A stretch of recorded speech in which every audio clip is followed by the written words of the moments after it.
Hello students, आज की इस वीडियो में मैं आपको बताऊंगा Haryana board 10th class science के इम्पोर्टेंट क्वेश्चन 2025 के एग्जाम्स के लिए। आपके लिए मैं यहाँ पर इस वीडियो में सिलेक्टेड क्वेश्चंस लेकर आया हूँ। सिलेक्टेड का मतलब है हर चैप्टर से गिने चुने क्वेश्चन, जिनमें से आपको ज़्यादातर क्वेश्चंस मिल जाएंगे एग्जाम में, आपका पेपर बढ़िया हो जाएगा। अब शुरू करते हैं वीडियो को। मैं हूँ अजय और आप देख रहे हैं CCL चैप्टर। लेकिन वीडियो शुरू करने से पहले आपको बता दूं, अगर आपको हरियाणा बोर्ड 10th क्लास के किसी भी सब्जेक्ट के important question, old question paper solution या मॉडल पेपर सॉल्यूशन की वीडियोस देखनी है, डिस्क्रिप्शन में प्लेलिस्ट का लिंक मिलेगा, वहां से देख लेना। उसके अलावा एक वेबसाइट बता देता हूं, गूगल पर जाओ और ये नाम सर्च कर लो cclchapter.com। इस वाली वेबसाइट में हरियाणा बोर्ड का एक सेक्शन मिलेगा, जहां पर आपको अगर ये वाले क्वेश्चंस और एडिशनल क्वेश्चन, अगर आपको एग्जाम में मैक्सिमम मार्क्स स्कोर करने हैं, जितने बढ़िया पेपर आप कर सकते हो, तो अगर आपको वो अटेन करना है तो हमने पेड PDF बना रखे हैं आप लोगों के लिए। इसी वेबसाइट cclchapter.com पर हरियाणा बोर्ड सेक्शन में एग्जाम स्टडी मटेरियल के नाम से मिल जाएगा। तो वहाँ से वीडियो के लास्ट में विजिट करके भी दिखा दूंगा, तो वहाँ से आप जो है इसको डाउनलोड कर सकते हो और PDF को कूपन कोड यूज कर लेना CCL10, ताकि आपको PDF सस्ती पड़ जाए। उसके अलावा अगर समझ नहीं आ रहा कैसे करना है, डिस्क्रिप्शन में मैंने टेलीग्राम ID का लिंक दे रखा है, वहाँ पर मुझे मैसेज कर देना हेलो CCL लिख के। बाकी मैं वहीं पर आपसे कॉन्टैक्ट करके जो है मैसेज करके पेमेंट करके वहीं से PDF प्रोवाइड करा दूंगा। और ये वाले जो क्वेश्चन है ये मैंने फ्री में इसी वेबसाइट पर इंपॉर्टेंट क्वेश्चन सेक्शन में अवेलेबल करा रखे हैं। वीडियो के लास्ट में सब चीज़ें बता दूंगा, कहाँ से क्या क्या मिलेगा, फ्री वाला भी, पैसे वाला भी, सब कुछ बता दूंगा। अब फिलहाल देखते हैं ये वाले जो क्वेश्चन है ना, काफ़ी ज़्यादा सिलेक्टेड क्वेश्चन है। इस वीडियो में हम कंप्लीट बुक करने वाले हैं, सिर्फ केमिस्ट्री नहीं रहेंगे, कंप्लीट बुक, केमिस्ट्री भी, फिजिक्स भी, बायोलॉजी भी, एक ही वीडियो में आपके नंबर फुल टू फुल हो जाएंगे। देखते हैं कौन कौन से क्वेश्चन है जो आपको जरूर से जरूर याद करके जाने चाहिए। ये वो क्वेश्चन है जो एग्जाम में हर बार आते रहते हैं या बार बार आते रहते हैं। केमिस्ट्री वाले पोर्शन से आता है हमारा chapter 1 chemical reaction and equation. इसके दो क्वेश्चन इंपॉर्टेंट है, एक तो कॉम्बिनेशन रिएक्शन, एक हमारी डिस्प्लेसमेंट रिएक्शन। एग्जाम्पल साथ में जरूर याद करके जाना। चैप्टर 2 देखो, एसिड बेस एंड सोल्ट। इसमें है what is chlor alkali process, explain with the help of chemical equation. एक तो ये क्वेश्चन इंपॉर्टेंट है आपका। What is neutralisation reaction, example भी साथ में देना है। What is chemical formula of baking soda, give chemical equation used in this preparation. Baking soda के रिगार्डिंग आपको बताना है। फोर्स सॉल्यूशन, ये वाला तो हर बार आता है। Four solution A, B, C and D when tested with a universal indicator shows pH scale का पता होना चाहिए उसके लिए आपको। pH जो है 1, 7, 6 और 13 दिखा रखा है। विच सॉल्यूशन इज न्यूट्रल, इनमें से बताना कौन सा न्यूट्रल है, कौन सा स्ट्रोंगली एल्कलाइन है, कौन सा वीक एल्कलाइन है, कौन सा वीक एसिड है, कौन स्ट्रोंगली एसिडिक है। यहाँ पे एल्कलाइन की जगह बेसिक भी लिखा जा सकता है, तो इस तरीके से भी कंफ्यूज करते हैं। तो इस चीज़ का ध्यान रखना कि बेसिक किधर होता है। एक pH स्केल पता है ना, 7 पे जो है न्यूट्रल होता है, इधर की साइड जाओगे मतलब वैल्यूज बढ़ेंगी 8, 9, 10, 11, 12, तो उतना ही वीक बेसिक जो है होता जाएगा। मतलब यहाँ पे जो है बेसिक, यहाँ पे न्यूट्रल है, यहाँ पे सब कुछ वीक है इसके पास में, यहाँ पे वीक बेसिक है, इधर की साइड आओगे स्ट्रोंग बेसिक हो जाएगा। और इधर की साइड जब आप आओगे तो यहाँ पे होता है, इस साइड में होता है एसिडिक। तो जितना दूर जाते जाओगे 7 से, उतना ज़्यादा एसिडिक आपका होता जाएगा। तो इस तरीके से होता है स्केल आपका। चैप्टर 3 देखो, metals and non metals. Reactivity series example के साथ एक्सप्लेन करनी है। क्वेश्चन 2 देखते हैं, what are amphoteric oxides. 2 example देने हैं एम्फोटेरिक ऑक्साइड के। थर्ड क्वेश्चन है इसमें इलेक्ट्रोलिटिक रिफाइनिंग, इसके बारे में कंप्लीट नोट लिखना है। In which state ionic compound exist, कौन से में एग्जिस्ट करते हैं। Why do they have high melting point, high melting point क्यों होता है। या फिर और में क्वेश्चन है why do ionic compound have high melting point, तो दोनों में सेम ही लिखना रहेगा। What is thermite reaction, chemical equation भी इसके साथ में हमें देनी है। इस चैप्टर से आपको ये 5 क्वेश्चन पढ़ के जाने थे। चैप्टर 4 देखो, कार्बन एंड इट्स कंपाउंड। इसमें जो है reaction, following process with the help of chemical reaction. Esterification आपको याद करनी है, सपोनिफिकेशन और हाइड्रोजिनेशन, ये तीनों रिएक्शंस आपको पढ़कर जानी है। इसमें से explain in detail the nomenclature of carbon compound. Nomenclature यानी एल्केन, एल्कीन, एल्काइन वगैरह वो कैसे डिसाइड होती हैं, वो चीज़ के बारे में आपको बताना है।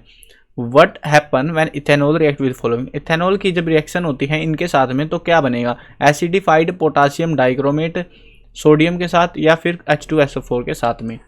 मैकेनिज्म बताना है, cleaning action of soap. Draw the structure of all possible isomer of pentane. Pentane का जो है आपको आइसोमर्स ड्रॉ करने, मतलब जो स्ट्रक्चर होता है ना CHH करके वो बनाते हैं, वो चीज़ बनानी है। Explain the example properties of carbon compound.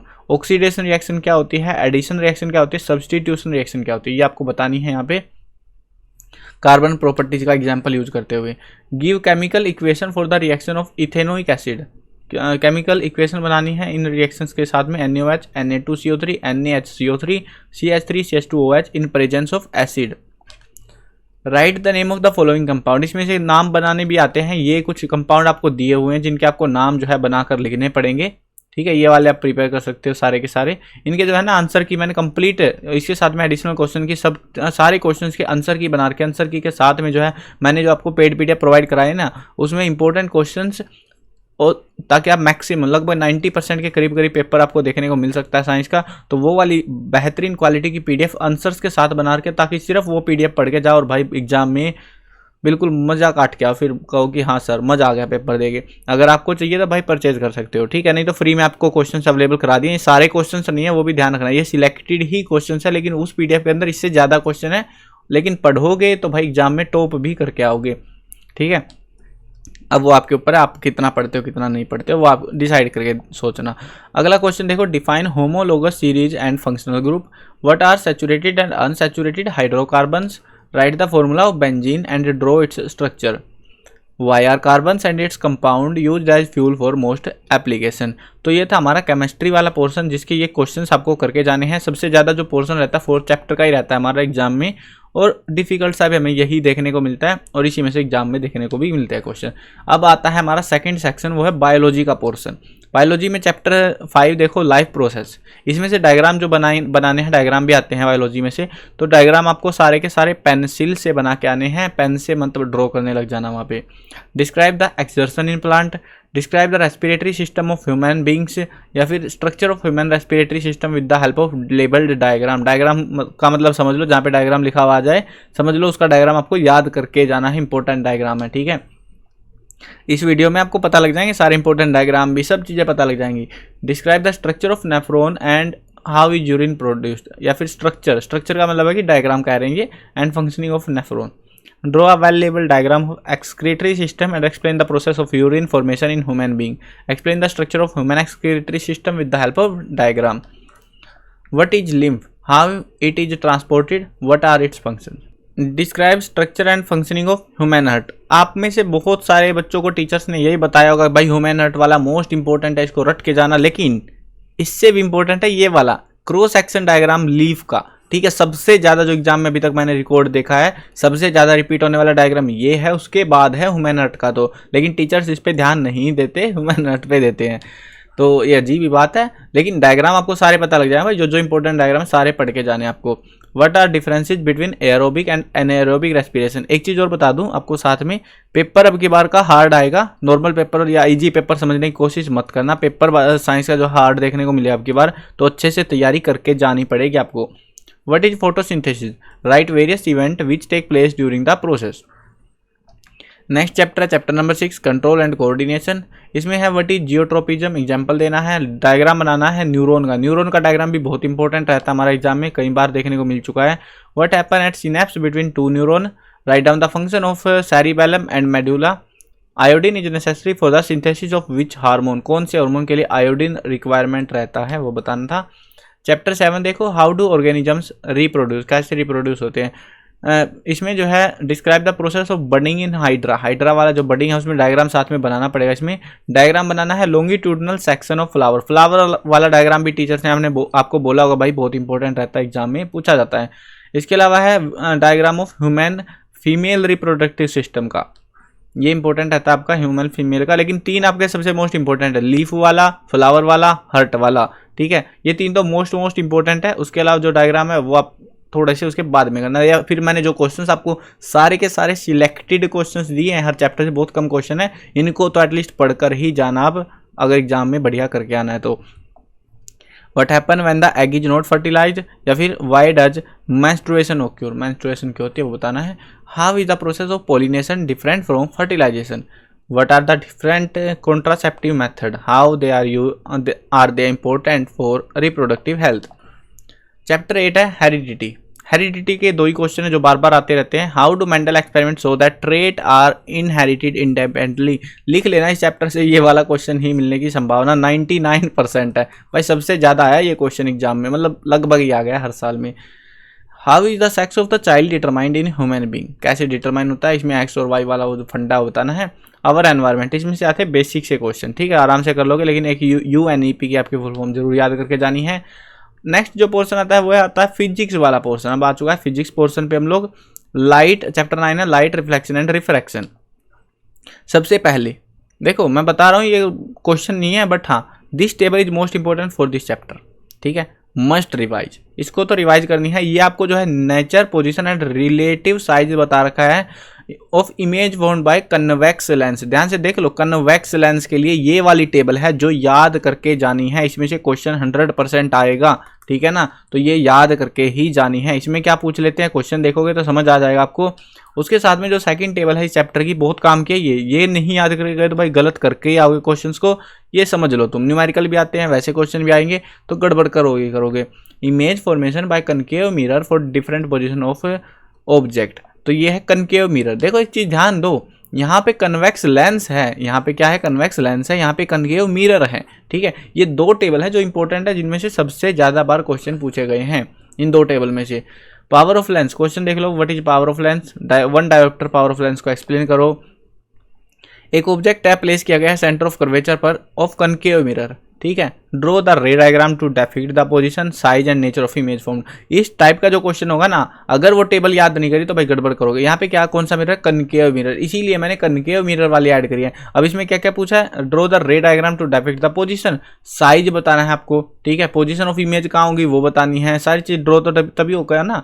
या नेचर ऑफ इमेज कैसी बनेगी, नेचर ऑफ इमेज यहाँ पे देख लो, है ना, कहाँ पे रखा हुआ है, सेंटर ऑफ कर्वेचर पर। अब देख लो at centre of curvature at C, तो वहाँ पर क्या होगा, रियल एंड इन्वर्टेड बनेगी, ठीक है, सेम साइज की इमेज बनेगी। ये चीज़ बतानी पड़ेगी वहाँ पे पेपर में, नहीं बता के आओगे तो नंबर काट देगा टीचर आपके। तो और 2 या 3 नंबर का क्वेश्चन आता है, ये 3 नंबर में आता है मोस्ट ऑफ टाइम, तो अब कभी कभी 2 में भी दे देते हैं, बट मोस्टली टाइम 3 में मिलेगा। इस टाइप का क्वेश्चन जरूर मिलेगा, तो पढ़ के जानिए 2 table. An object is placed at the position, ये पोजिशन है मेन फोकस पे optical centre of convex lens, देखो कन्वेक्स लेंस, ठीक है, ड्रॉ रे diagram showing the position, size and nature of image formed. Focal length निकालनी है, power lens of power दे रखी है हमें -2 dioptre, what type of lens is this, और ये भी बताना लेंस कौन से टाइप का। यहाँ पे माइनस को प्लस कर दिया है और अभी बता दो, क्वेश्चन ठीक हो चुका है। Find the focal length of the convex mirror whose radius of curvature is 32 centimetre. Reflection of refraction, देखो ध्यान दो, रिफ्रैक्शन ऑफ लाइट, इसके लाज आपको एग्जाम में देखने को मिलते हैं, रिफ्लेक्शन वाले नहीं देते लोग, कम देते हैं। मिरर फार्मूला, ये आपको जरूर याद करके जाना है। चैप्टर 10 से देखो human I and colourful world, इसमें से एमसीक्यू, इस चैप्टर से सबसे ज्यादा एमसीक्यू देखने को मिलते हैं हमें एग्जाम में, क्वेश्चंस कम मिलते हैं। Explain why the planet do not twinkle, the prism split the incident white light into a band of colours, write their colours name in sequence.